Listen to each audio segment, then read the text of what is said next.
Eu mereu sunt în spatele camerei și doar poftesc. În sfârșit pot și eu să gust. Mulțumesc, iubire. Trecem înapoi la treabă. Hai, fugi.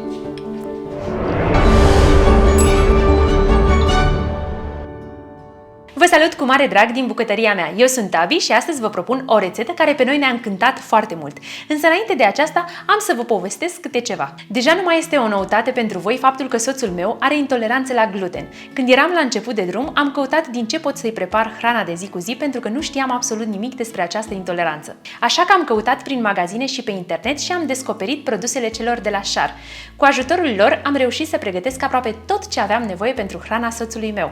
Am descoperit de asemenea site-ul celor de la celiaci.ro, cu care astăzi avem o colaborare foarte bună și unde am găsit o mulțime de informații utile. Chiar dacă am făcut o introducere cam lungă, încă nu v-am povestit nimic de rețeta de astăzi. Pentru noi românii, pâinea este un aliment de bază și a fost primul lucru pe care m-am îngrijit să-l pregătesc pentru soțul meu. Pentru cei care sunteți mai vechi pe canalul nostru, prima rețetă de pe acest canal este o pâine fără gluten, cu făina celor de la Char, pe care o prepar de mulți ani și pe care mulți ați încercat-o deja. Pentru cei care nu o știți, aveți un link în descriere și este afișată pe aici pe undeva pe sus. Am multe rețete de pâine de casă din făină obișnuită și îmi place să fac pâine de casă, pe care le pregătesc în mod uzual în familie, dar pâine fără gluten aveam doar o rețetă, așa că este timpul să pregătesc ceva nou. În continuare veți vedea o nouă rețetă de pâine fără gluten cu un gust nou, pentru că este o pâine cu maia în care folosim mixul B de la Char.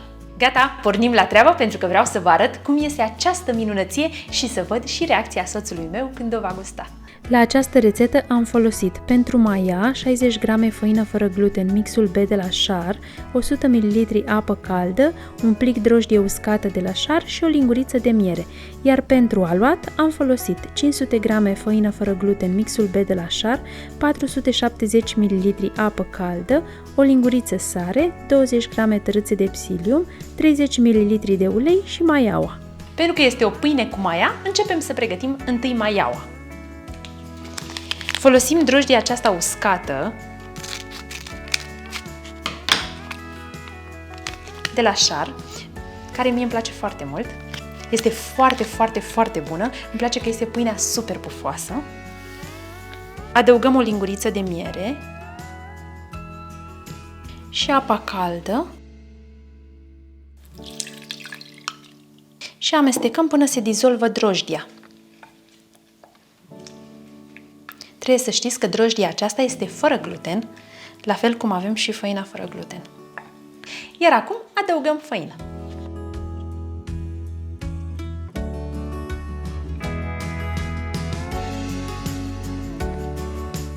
Am luat o cană gradată ca să vă arăt cât crește în nici 10 minute.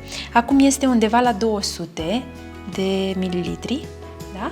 Acoperim cu un prosop și lăsăm la temperatura camerei aproximativ 10 minute sau până își dublează volumul.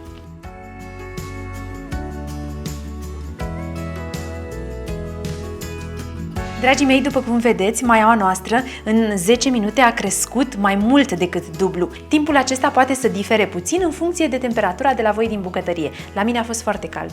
Acum am să măsor și făina, pentru că n-am cântărit-o înainte, o cântărim acum. La fix! Ok. Peste făină adăugăm sarea, tărâțele și amestecăm. Dacă nu găsiți tărâțe de psilium, le puteți omite, însă mare grijă să nu puneți tărâțe de grâu. Facem o gropiță în centru ca să putem adăuga restul ingredientelor. Hai să vedem. Wow! Ia uite ce bine arată! Aproape, cred că are 600 de mililitri acum. Deci cât m-am mai mișcat eu aici, ea tot crește. În centrul făinii adăugăm maiaua, care a crescut extraordinar de frumos.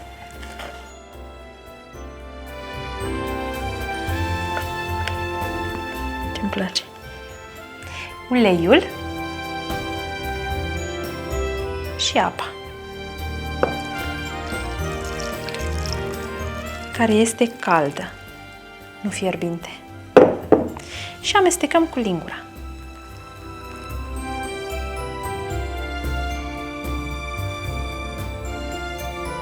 Ce frumos se aude!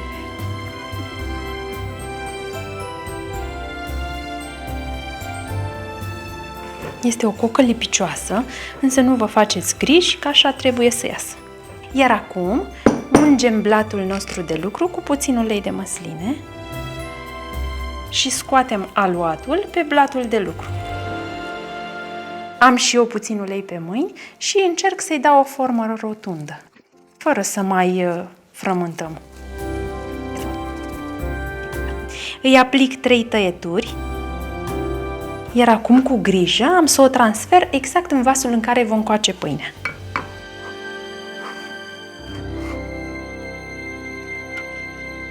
Acoperim cu un prosop curat și lăsăm la dospit la temperatura camerei 30-40 de minute sau până își dublează volumul. O să vedeți că ea o să crească foarte repede și foarte mult.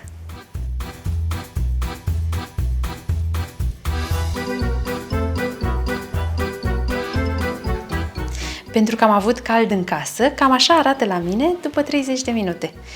Aproape s-a umplut tava. A crescut foarte frumos. Acum o acoperim cu capac. Dacă nu aveți o oală cu capac sau o tavă din aceasta iena cu capac, puteți să folosiți staniol pe post de capac. Coacem pâinea la cuptorul preîncălzit la 220 de grade la programul fără ventilație, cu căldură sus și jos, pentru aproximativ 50 de minute. În primele 30 de minute cu capac, apoi fără capac, ca să rumenim pâinea. Și acum așteptăm!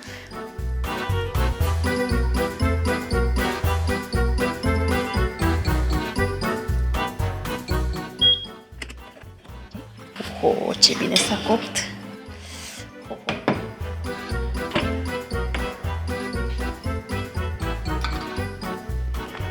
Ia să încercăm să o scoatem din tavă.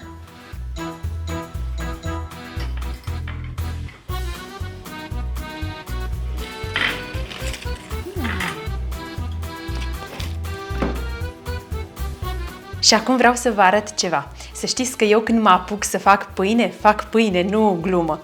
Fac multă pâine pe care v-am spus o feliez și o păstrez în congelator pentru zilele când am nevoie.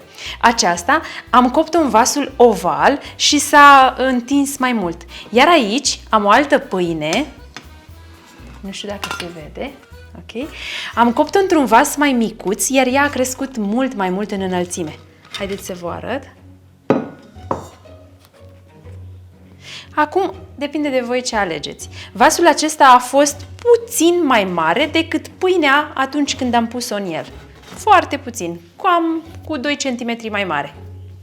A venit momentul mult așteptat, vom felia pâinea și am să vă arăt ce a ieșit. Este coaptă foarte bine, arată foarte bine.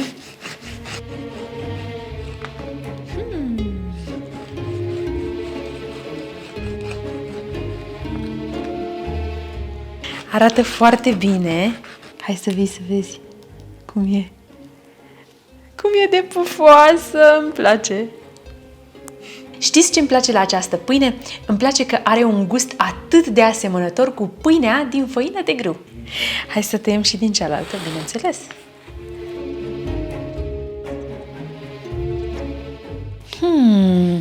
Fii atent cum arată. Wow! Arată superb. Vii să guști, tati? Da. Cum să nu?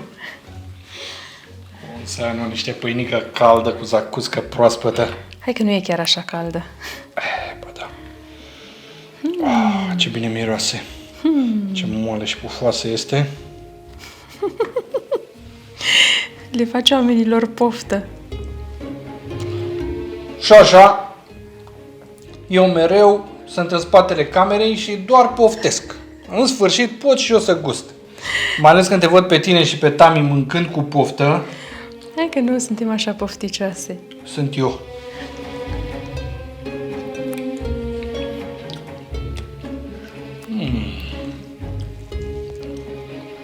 O bunătate de pâine.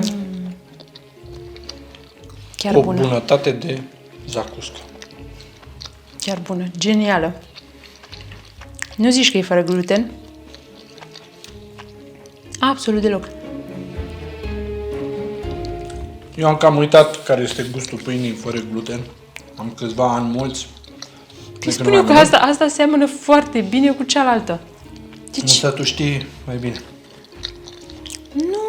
zici că e fără gluten. E super. Mulțumesc, iubire. Trebuie înapoi la treabă. Hai, fugi. Cine zice că nu poți pregăti o pâine fără gluten cel puțin la fel de gustoasă ca pâinea cu făină de grâu? Astăzi v-am arătat că se poate. Nu urmează decât să o încercați și voi ca să vă convingeți.